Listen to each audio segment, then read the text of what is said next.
எண்ணிக்கை 11வது அதிகாரம் 25ஆம் வசனத்தில் இருந்து 29ஆம் வசனம் வரை.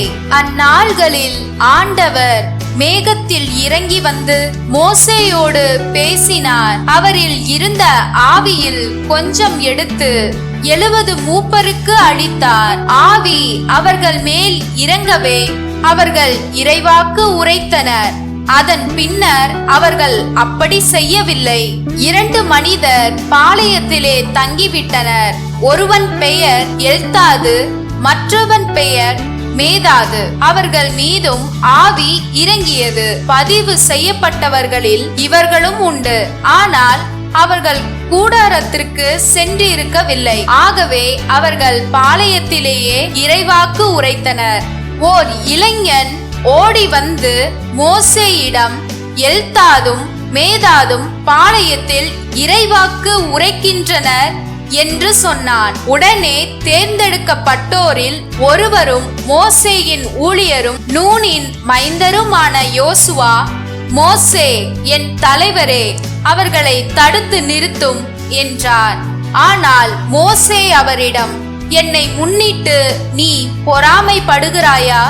ஆண்டவரின் மக்கள் அனைவருமே இறைவாக்கினராகும்படி ஆண்டவர் அவர்களுக்கு தம் ஆவியை அளிப்பது எத்துணை சிறப்பு என்றார். பின் மோசேயும் இஸ்ரேலின் மூப்பரும் பாளையத்துக்கு திரும்பினர். யாக்கோபு 5வது அதிகாரம் 1ஆம் வசனத்தில் இருந்து 6ஆம் வசனம் வரை.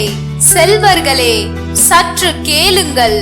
உங்களுக்கு வரப்போகும் இழி நிலையை நினைத்து அலறி அழுங்கள். உங்கள் செல்வம் மக்கி போயிற்று. உங்கள் ஆடைகள் பூச்சிகளினால் அரிக்கப்பட்டு விட்டன. உங்கள் பொன்னும் வெள்ளியும் துருப்பிடித்து விட்டன. அந்த துருவே உங்களுக்கு எதிர் சான்றாக இருக்கும். அது நெருப்பு போல உங்கள் சதையை அழித்துவிடும். இந்த இறுதி நாள்களில் செல்வத்தை குவித்து வைத்திருக்கின்றீர்களே, உங்கள் வயலில் அறுவடை செய்த வேலையாள்களுக்கு உரிய கூலியை பிடித்து கொண்டீர்கள். அது கூக்குரல் இடுகிறது. அறுவடை செய்தவர்களின் கூக்குரல் படைகளின் ஆண்டவருடைய செவிக்கு எட்டி உள்ளது. இவ்வுலகில் ஆடம்பரமாகவும் இன்பமாகவும் வாழ்ந்தீர்கள்.